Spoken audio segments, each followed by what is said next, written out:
The rate of unintended pregnancies remains a big challenge, and in fact, an average of 1,000 pregnancies are recorded in Uganda per day, at least according to the 2022 Ministry of Health data. It was also reported to be at about 64% among women aged 15 to 49 years, and that was between 2015 to 2019, with 39 of these pregnancies ending in abortion. It got worse during the COVID-19 pandemic as schools shut down for over 2 years. Most of these happen in poverty-struck and underdeveloped parts of the country. The effects of these, among which are school dropouts, poverty, and death, are inevitable to notice. In 2016, Parliament banned teaching of comprehensive sexuality education in Ugandan schools. Those numbers are only numbers and statistics until when they are so close to you. On the show today, I speak to Dorothy Amuron, who is a lawyer and health advocate. She has over 13 years of experience in the field. Dorothy Amuron, welcome to the show. Thank you. Let's start from understanding sexual reproductive health and rights. Sexual reproductive health rights is a broad spectrum of rights, and it literally rotates around sexual rights in terms of your well-being that is beyond what is seen to the eye. It has components of your mental health, pleasure. It has components of, say, for example, for girls, sexual hygiene. It has components of your body transitioning because it's a developmental issue. Sexual reproductive health rights have like a span, like it's all evolving from when you're born to when you literally leave this world. You continue to experience the different sexual and reproductive related rights. And so it literally means you have the right to, say, life, to enjoy these rights. And some of them include who to have these sexual relations with, when to have children, the number of children, issues to do with spacing, issues to do with accessing fertility treatments, for example, for those who have fertility issues, and issues to do with commodity access, because sexual rights also include sexual pleasure. So commodities like, say, condoms, commodities like contraceptive pills after sexual encounters, for example. In different instances, of course, not all sex is consensual. There's always a general presumption. Persons should be able to access like healthcare around, PEP, for example. They should be able to access, say, abortion-related health care where there's unintended pregnancy that has happened. You should be able to access, say, for example, for the men, post-strate cancer treatment, medical circumcisions within clean environments. And now that's when we are crossing to, say, for example, health rights. Because as you enjoy them, you should be assisted, for example, to enjoy them in a healthy environment. So that's briefly about sexual rights. Then reproduction, like the word itself, it stretches to, of course, reproduction is normally tagged to women. And we look at women from a point of maternal duties or functions. And literally that is like bringing a life into this world during the pregnancy phase, during the birth, and post-birth. But reproduction also stretches to issues around couples being assisted to have children when they cannot naturally, say, for example, have them through, say, assisted reproductive technologies. I think you've heard about Dr. Sally, the fertility center in Bokoto. So these are some of the areas of science that are emerging to help couples that cannot have children naturally. And so that is part of reproduction. It largely centers around women, especially of reproductive age, but it doesn't go to say that we should not also ignore the reproductive needs of men. We have different stretches to even menopause, for example. All these are part of sexual and reproductive health rights. And so it is a holistic way of looking at what sexual reproductive health rights should be, or our understanding should be broadened beyond, when you talk about sexual rights, we equate it to like maybe say the act of having sex, And we've had challenges around, say, comprehensive sexuality education because of that interpretation. But sexual rights stretch beyond that. Menstrual health, hygiene, I've already said this. And so many other factors. So that's, in a nutshell, that's what sexual and reproductive health rights look like. But this seems to be, to a certain audience, this seems to be understood by a few, not actually, the biggest chunk of the people in this country, and indeed the continent. Is that true? I think information is really preserved to a few, especially in terms of decision and policy makers. Rightly so, like right from our members of parliament, for example, they're tasked with the role of coming up with laws that help populations thrive. As and when needs arise, for example, we have line ministries of gender, Ministry of Health, education. All these are mandated to come up with laws or policies or an enabling environment for the general population to realize sexual reproductive health rights. And unfortunately, the illiteracy levels are also a great contributor to the knowledge gap in terms of what these rights look like. We will find that to a large extent, Uganda has been one of the most progressive, I want to believe, African countries when it comes to pushing for sexual reproductive health rights as a country, and also looking at it from a gender issue or perspective. And I think sometimes we come up with these laws from the different forums that we've occupied. When we go to like the regional bodies, the UN bodies, the ICPD in terms of population control, the Beijings, the CEDAWs, conventions on elimination of all forms of discrimination against women, the African Charter on Human and People's Rights, the Maputo Protocol that is, a preserve of like women's rights in Africa based on their own needs. But these remain with a certain cream or level of people. It does not trickle down to actually like the most vulnerable of voices or spaces of persons that we should be representing and talking to in the simplest of terms. So yes, there's a huge gap in terms of appreciation of what these rights look like. Because within even our education system, I was a law student at Makerere University, and the human rights course was not mandatory for everybody. It was optional. So if you are lucky to study about international law and domestic human rights, then you are at a higher advantage of understanding what these treaties, declarations, or ratifications were going to mean.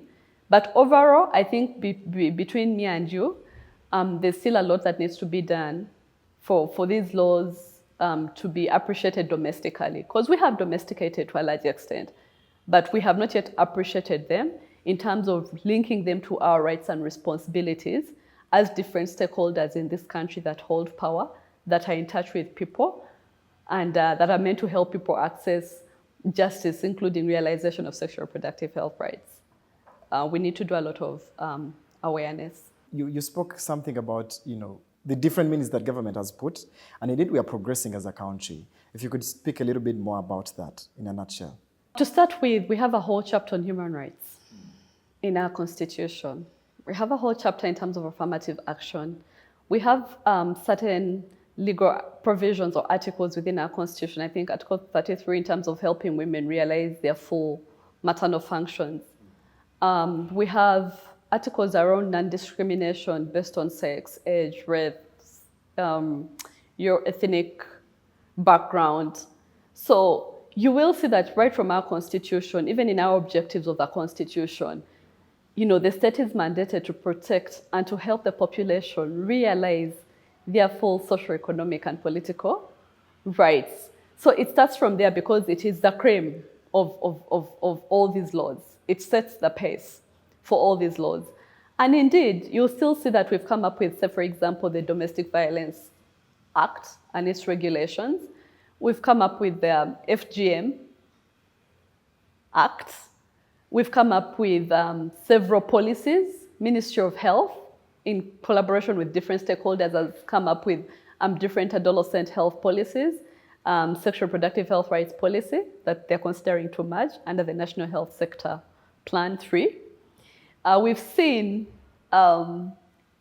currently, okay, I know it's 2006, but we have standards or guidelines and standards that guide our service providers when it comes to sexual reproductive health rights.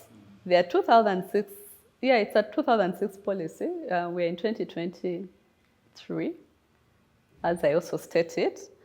But it gives provisions to an extent in terms of, say, family planning access, in terms of post-abortion care related services.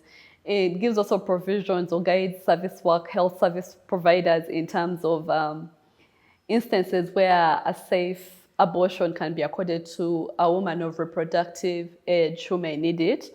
Of course, top considerations are her mental health or when her life is in danger.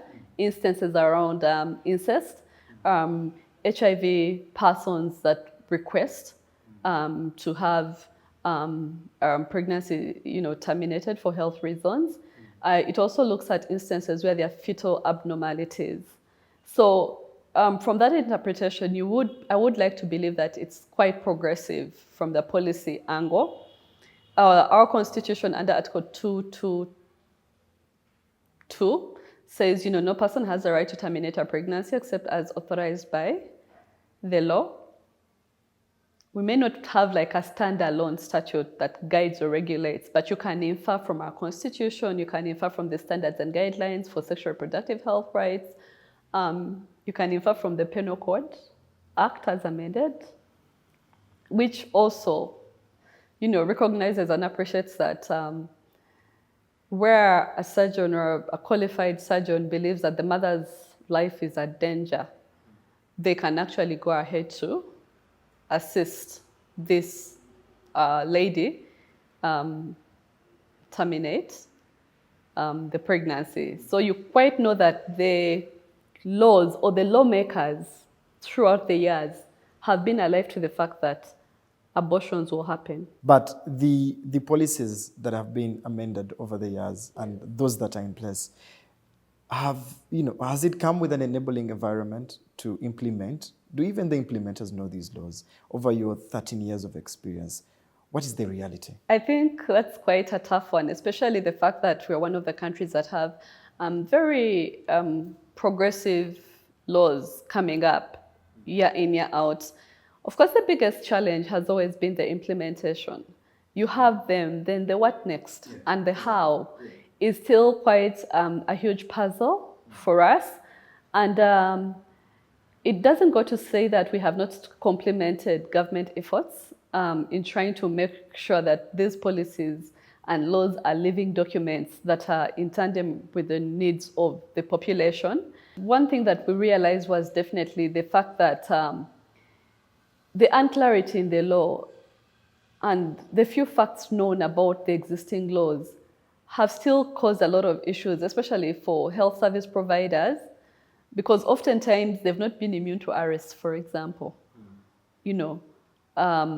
Their licenses being threatened because of, trying to help a woman get rid of unintended pregnancy safely. So this shows you that there's little, even the medical practitioners know very little about what is within their legal reach or stretch. The general assumption is actually that abortion healthcare services are illegal. And because the communities largely have contributed to this, they've stigmatized abortion as healthcare. They've linked it to a lot of societal norms, the issues of values and religion. So even when we have a ground or a bed of laws that would be enabling, there are so many factors outside that continue to hinder the realization or the implementation of these seemingly progressive laws. And we've had these debates over and over. We've seen standards and guidelines on sexual reproductive health rights recalled at a certain point, I think 2015, 2016. These were supposed to be enabling, and they were supposed to guide service providers, health service providers, help women who may need these services, but who were not prepared as a country, we again gave it the moral and values lens. So when we give it a moral and values lens, sometimes we forget that we're actually talking about real lived experiences of girls and women. You have instances of girls who are just exploring and exploiting their sexual rights out of age. Yeah? You have girls and women who have been sexually abused, raped, defiled. So when we're talking about access to, say, safe abortions, for example, as a country, we need to paint a human face to the actual issues and not speak from, say, a privileged point of view. So we need to break down these laws from a truly human face for us to push for their implementation and appreciation, for us to be discussing budgets in the different spaces that we occupy as a top priority. When we're talking about sexual reproductive health rights related, say, commodities. So until we do that, then there's going to be an issue when it comes to implementation. The perception around rights, I have gone to different spaces where we're trying to say, we need to push for comprehensive sexuality education. But the moment you mention rights, there's going to be a hiccup somewhere. Yeah. And that hiccup is actually within spaces where decisions are made, or where there would be an opportunity to actually be direct and progressive about some of these sexual reproductive health rights guided by their needs. And the pushback has always been, you want to push these policies, please forget about rights. And then at the back of my mind, I keep wondering, as a country, the fact that we go to these global forums and regional forums and we ratify to some of these instruments, which are the bedrock founded on the Universal Declaration of Human Rights. Even our Constitution, when you're reading it, you feel proud because you know that at the back of your mind, it's actually respectful of human rights. It says everybody should enjoy their rights, Issues to do with discrimination, coercion, violence, the state should protect. Has it failed us in that regard? I think the state is caught in between the political duty, because, when you're talking about politics, you have different constituencies behind you. The state collaborates with religious institutions. The state collaborates with cultural institutions. The state collaborates with development partners. Yeah? So, to say the state has failed may not be quite fair, because I know that they're trying.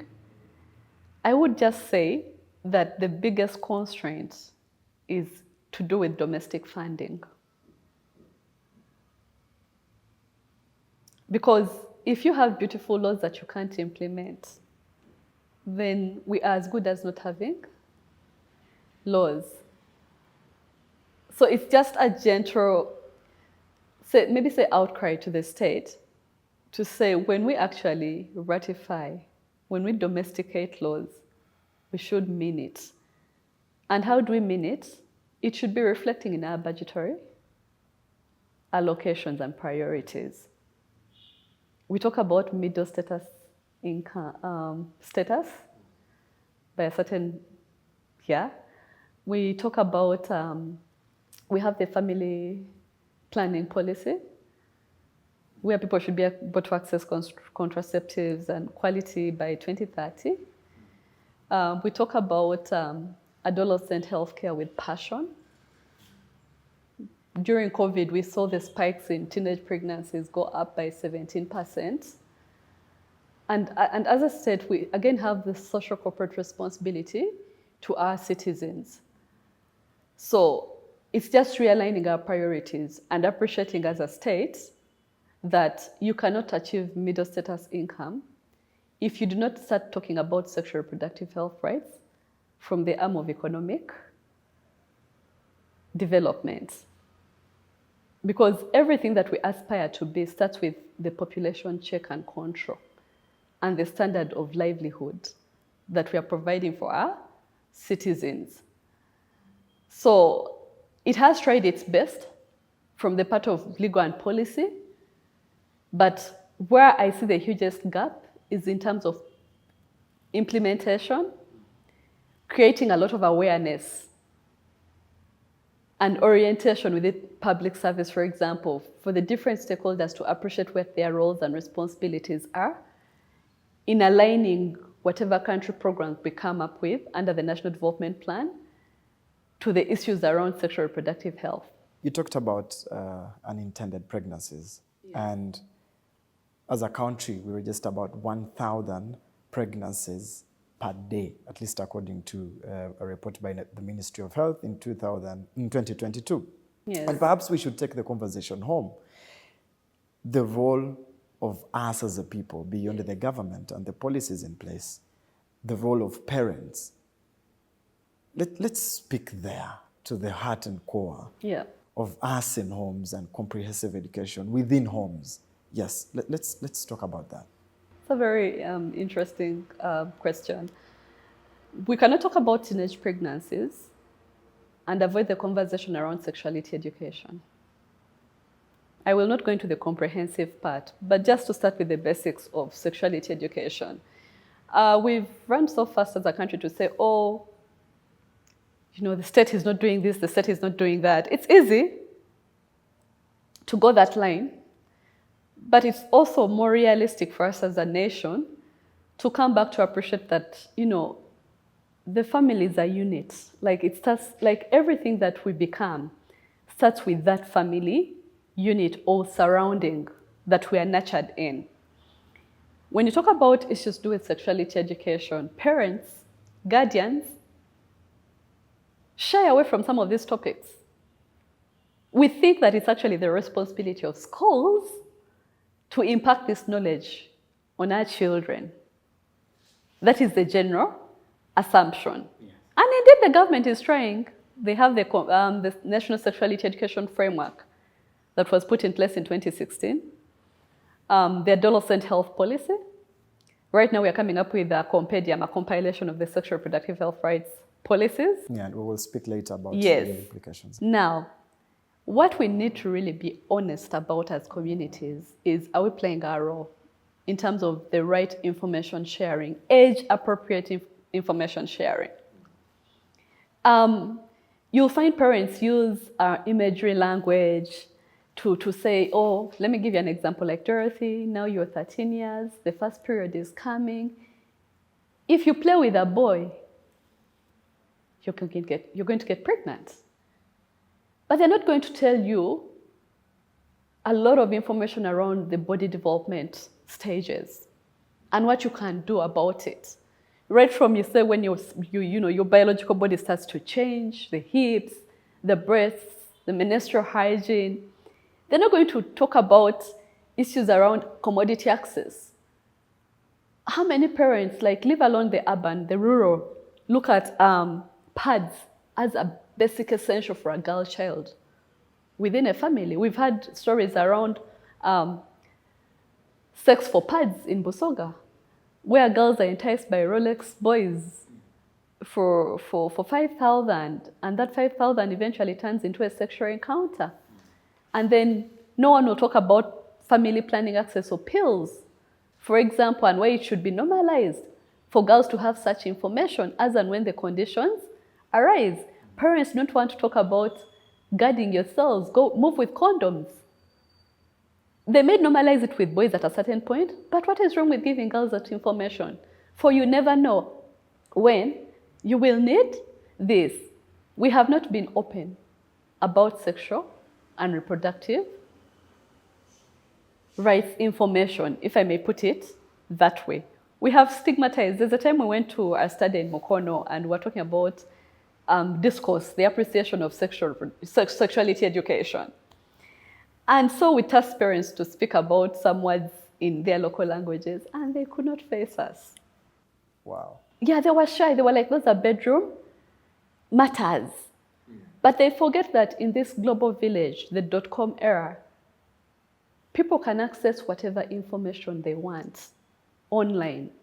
Now you as a parent, as a guardian, as a school, it is upon you to know that they will access this information, whether it is exaggerated or it's doing more harm will be another question that you have to deal with when the reality hits you of a teenage pregnancy, of, sexually transmitted diseases, of unsafe abortions. Because that's what we've done. We've shied away from our responsibility of giving information, and we've let teenagers, we've let children access information from their peers, and we've not even verified the source of information. And the internet will have all sorts of information. Whether it's age appropriate or safe for your children is another question. So while the government is trying with the policies, let us also take our social responsibilities as communities to stop making sexuality education a taboo. Because everything about life rotates around sexual reproductive health and rights. So we need to address some of these cultural thoughts and religious beliefs where we think that equipping people with information actually pushes them to do bad manners, in our terms, to actually realizing that information is power. And when young people have the right information, chances are high that teenage pregnancies will go down. Chances are high that sexually transmitted diseases will go down. Chances are high that unsafe abortions will go down. Chances are high that girls or women will be able to access family planning as and when they need it. So without information, there's a lot that is down, like we're heading, opposite directions, because people are not being able to make the right decisions because they're given half-baked, or they have half-baked information about their sexual and reproductive health rights. So here's the thing. I'd like to think that most of these girls between the ages of 15 to around 19 are having their sexual debuts. They want to try out things happening. They want to know, why are we being stopped from doing this? And before you know it, they're getting pregnant. So the fears parents comes in. The alternative measures are usually, procuring unsafe abortions, which sadly has led to, these big numbers and statistics that we continue to see every day. And the effects of these are inevitable. We continue to, poverty, school dropouts, among these many things. What does the Constitution and law say about, unintended pregnancies and indeed unsafe abortion and abortion as a whole? Okay, I like the way you've placed it that, women are sexually, like most girls and women are sexually active between the ages of 15 to 19. But there are instances even below 14, below 15. We've had cases of children giving birth to children at the age of 10 and 13. I'm just giving us a reality check based on our fieldwork that we the facts that we find out. We've had young girls having triplets by 14, 15, 16. And the questions around contraception are still under debate of at what age should girls access, first of all, contraceptives. And when we're talking about contraceptives, even abortion is a form of contraception. And when we're talking about abortions, sometimes actually girls try to actually access contraceptives. But we've had instances where contraceptives have failed. Either they're expired, or they're not genuine, or a certain family planning method fails a woman. Yeah? And not every abortion is, intended. There are spontaneous abortions from the medical perspective, there are missed abortions, and all this. So when we're talking about abortion, we need to be very alive to the scientific definition of abortion too. But as a country, overall, the Constitution, like I said, recognizes or foresaw that there will be instances of termination of unborn babies or children. And they say, whatever you do, it has to be done within the pillars of the law. Yeah? They'll start with no one has the right to terminate the life of an unborn child except as permitted by the law. But then the same constitution says women shall be protected or shall be supported to realize their full maternal functions. Yeah? Non-discrimination clauses are also within our constitution. So the issue is about interpretation. What were our lawmakers thinking? Because it's clear that they foresaw that unintended pregnancies will happen and there will be a scientific way of getting rid of these unintended pregnancies. Our penal code that tries to give us guidance on how to treat the issues of abortion access is also very clear.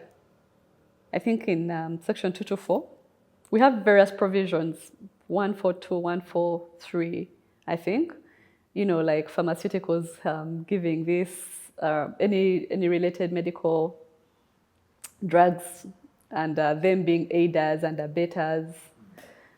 It generally criminalizes anyone who tries to assist a woman or girl access pills or medical services, if not,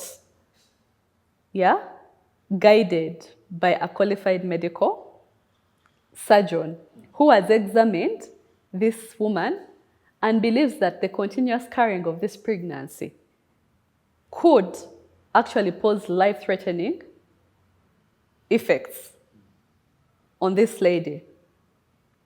Okay? So it gives the medical professional or doctor the right to gauge or evaluate circumstances under which a woman can access a safe abortion. That's the penal code. Then, when you come to the policy environment within our country, we have the guidelines and standards for sexual reproductive health rights of 2006. And they also provide exceptions when a woman can access a safe or medical abortion. Now, what's interesting is it's a bit liberal. It opens up and says, in cases of incest, in cases of our mothers, I think mental health being in danger or something like that. It talks about persons with HIV or women that seek to terminate these pregnancies. And I think issues around fetal abnormalities. But this is a policy, and we all know that policies are not really binding. They just are guidelines. So we still have an issue around clarity of as and when women can actually access abortion as health care. Most doctors are skeptical to provide this service because I think recently, from my gyne friends, the gynecologists, AUGO, the Association of Uganda Obstetricians and Gynecologists, they're saying the curriculum now is trying to embrace training their medical students in terms of conducting these surgeries or medical procedures. But it wasn't foreseen initially. It comes as a practice and when a need arises, like when medical students or doctors get into the field where there's, they are alarmed and at the demand of this service. So now, what does that mean? If there's no clear guidance in terms of how abortions should be managed as a country, it will deter women and girls from seeking it as a health care requirement, while even the doctors, and it's just not doctors, we've seen midwives who interface with women firsthand being an easy to go to point by women who are desperate, for example. So we are referring to a law that looks at a qualified surgeon, but circumstances have changed, isn't it? Years progress, practice changes. So it would be nice for our policies and laws to reflect the same, like what is on ground right now. Yes. So you'll find that it is a bit scanty or sketchy, even if we know that actually these procedures are being conducted, you will not get any statistic or data being documented. And when you're meeting with policymakers, the first thing they'll ask you is for data. Where are the statistics? But everyone will tell you, who wants to get on the other side of the law and risk my license being cancelled, being imprisoned, because the penal code is clear. So the interpretation is still a bother for the health service providers and for the seekers of these services. And not to mention that it mainly affects teenage girls, like teenagers, young girls. It mainly affects the most vulnerable. For example, persons with disabilities and the intersectionalities that it comes with. Most teenage girls, first of all, we parents or guardians or communities have not made these young people our friends. For them to be able to come up to you and they say, hey, I have this problem. How am I helped? Apart from a few societal figures who want to maintain their reputation and image and come from a privileged point of view. But the actual people that need these services economically are handicapped. They cannot even afford to go through some of these medical procedures. I was reading some database of 2021, I think, the economic status of Uganda. They were saying dealing with abortion-related healthcare complications costs about $130. Wow. For our economy. So what does that mean, like, annually? How much money goes in there? And that is from a point of people who can, like, afford, but also we're talking about government facilities that provide post-abortion related care. How much are we spending? Exactly, and that brings me to the next question. How much are we spending? Yeah, I was reading somewhere where they're saying we lose about 50 billion annually to post-abortion care.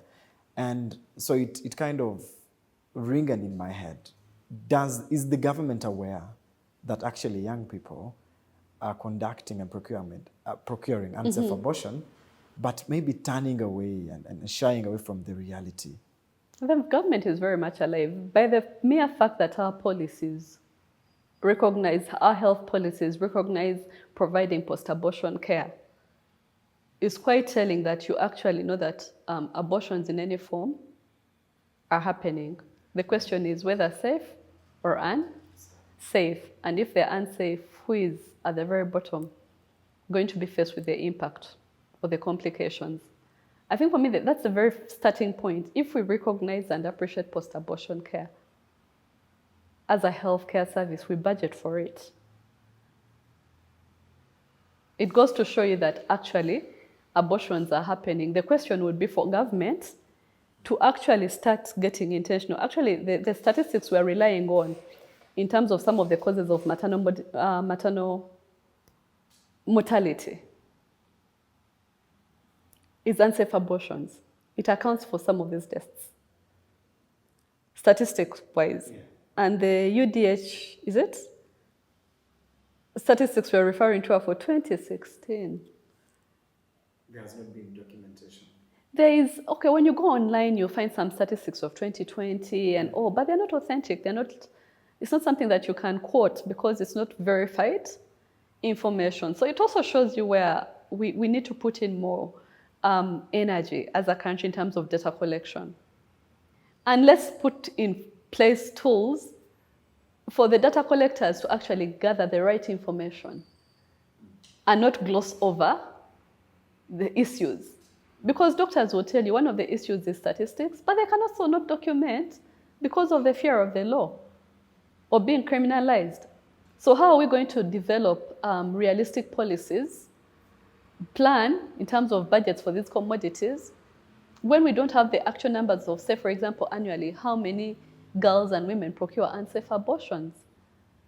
When we're not being realistic with prioritizing under essential drugs some of the medication for abortion, or even commodities, because it all starts with giving facilities the right operational environment that is legally, but also equipping them with the right tools, and tools I mean like commodities, to enable them actually procure,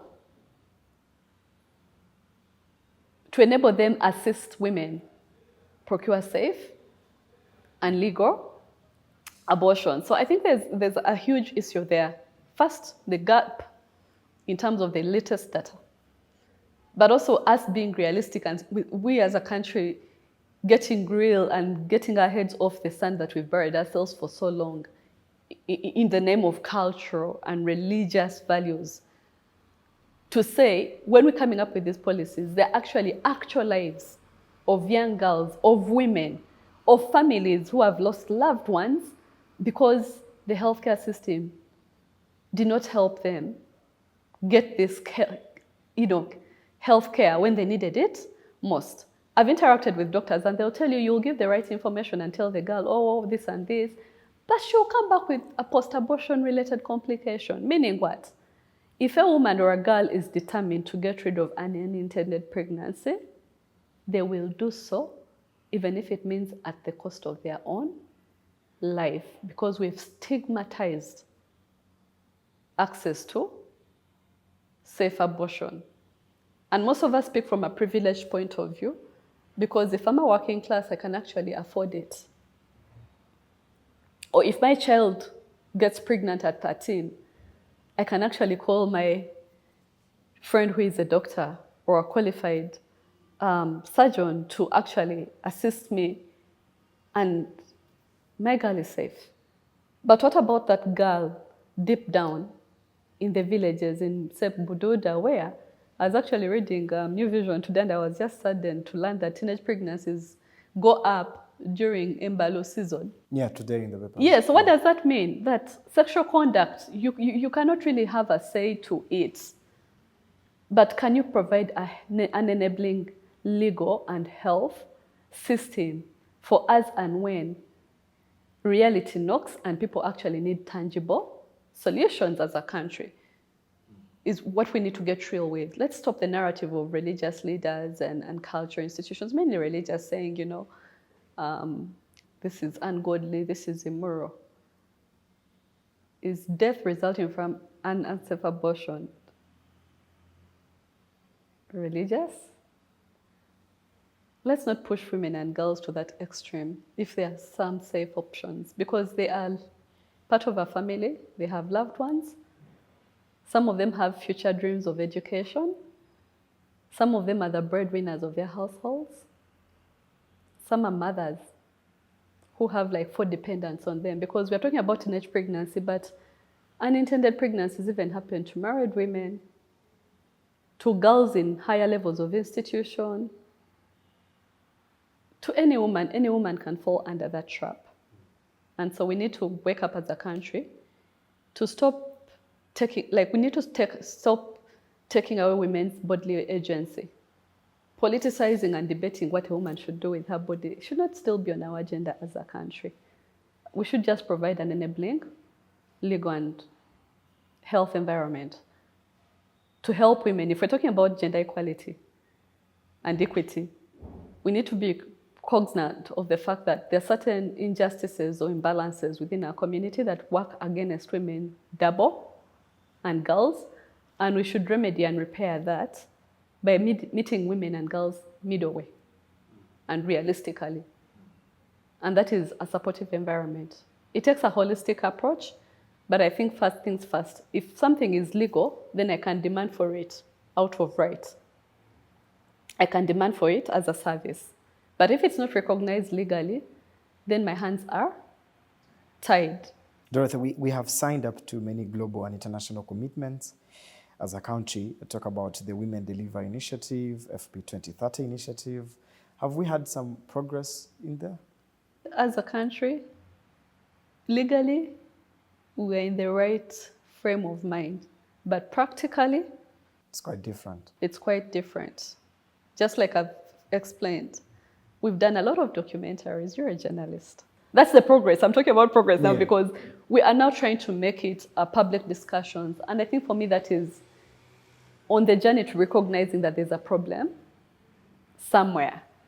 And now we are thirsty for more information and we want to amplify it out there. Why are we doing that? Because the reality is hitting us slowly but surely. So the mere fact is that there's a public outcry on the rate of teenage pregnancies, on the high rates of unsafe abortions and the complications thereon, and deaths resulting from unsafe abortions that could be prevented, shows you that there's a public outcry, there's a big elephant in the room, right from the issues around comprehensive sexuality education, because it starts from that. I can't get pregnant out of the blue. Yeah. It has to do with my sexual rights, how I've been prepared to navigate around life with them, and how the healthcare system is helping me.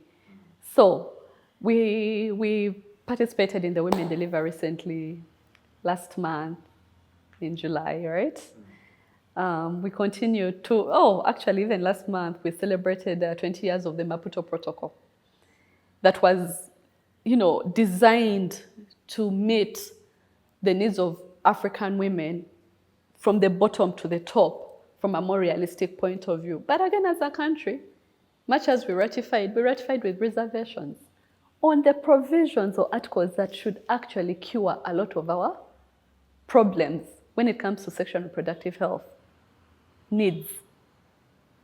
We said no to 14(2)(c) on access to contraceptives and safe abortion. But as a country, again, we are here fulfilling the mandate of the Sustainable Development Goals. 3, on health for all, and making sure that we support women, realize their health, including sexual reproductive health rights, to the very core. We are the same country that are very glorified in pushing for gender equality under SDG 5. We've made progress. We have a representative at CEDAW committee. So I think we just need to start being accountable to ourselves. We have not given a status report in the last 10 years of ratifying to the Maputo Protocol. But I was happy because the Ministry of Gender, whispered to us that Uganda will be reporting in November, the status. And when they're reporting, we are happy because we know that there's a level of accountability and taking stock of what is happening and what can be done better. But we see that we are trying to make strides. We just need to be more intentional.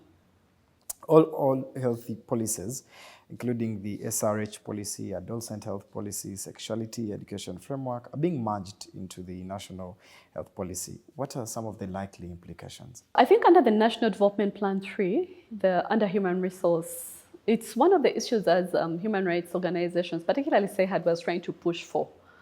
We realize that you'll find that Ministry of Education is coming up with its own policies, say on adolescent health. You'll find that gender is coming for guidelines for sexuality education out of school. Then you'll find that Ministry of Health is also coming up with adolescent health policies.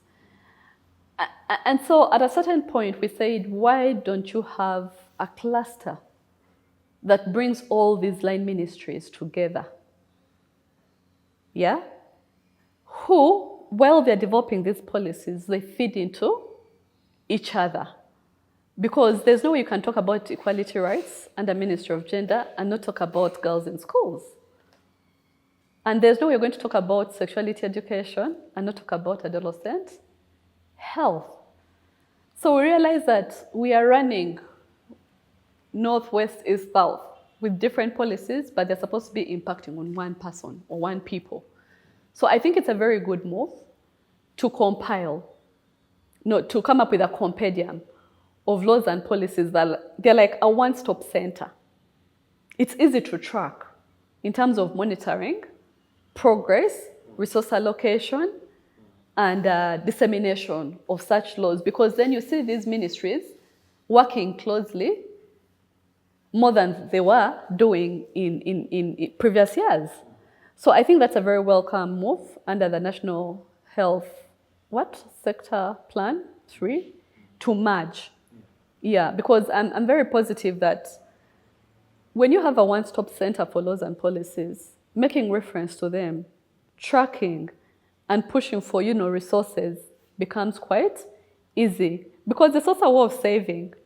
Imagine you're funding Ministry of Gender to come up with a certain policy, Ministry of Health, Ministry of Education, yet some of these policies are literally solving the same issue. Anything else you'd like to share with us? We need to be intentional as a country. For me, it's always painting that human face and the worst possible scenarios. Because you could come up with laws from a privileged point of view, but be deliberate to know that when you're coming up with these laws, they're not just meant to be shelved. They should support people to realize a livelihood that is human enough and full of dignity, as what my eyes have placed to in the field of practice, that if we are talking about health rights and we're not addressing sexual reproductive health rights as an agenda that contributes to economic justice, to the livelihoods of our people, then there's an issue there as a country. I know we've done a lot of advocacy, but as advocates, we also get burnt out, speaking about the same thing, the same stories, and nothing is changing on ground. Are we actually reflecting and really being realistic? For me, I always want to say, there's no good law if it discriminates against a certain group of persons. Say that again. There's no good law if it discriminates against certain groups of persons. World over, human rights are supposed to be enjoyed by all persons, and we should assist each other to ensure that all persons do not feel discriminated against in that process. And some of these vital ones are sexual reproductive health rights. So my final plea is, wherever we are and whatever spaces we occupy, let's be intentional in terms of values clarification and attitude and mindset change. Let's educate ourselves on some of these basic concepts so that when we are in a position of power, in a position to allocate resources, in a position to cause change that we want to see in our communities, we speak from an uninformed point of view and not let our personal beliefs deter us from acting professionally to serve the women and girls especially. But not to say that the issue of sexual reproductive health rights cuts across to even boys and men. Let's normalize these discussions and ensure that we support each other to promote a very enabling environment for women and girls and boys and men and the stakeholders who continue to amplify these rights. Dorothy Amuron, thank you so much for speaking to us. It's been a pleasure. We have been speaking to Dorothy Amuron, who is a lawyer, but also sexual reproductive health and rights advocate, on this very important conversation around SRHR. Thank you for being part of the conversation. I am Rahim Nwali, and I have been sitting in for Solomon Serwanjja. This is the Hard Questions.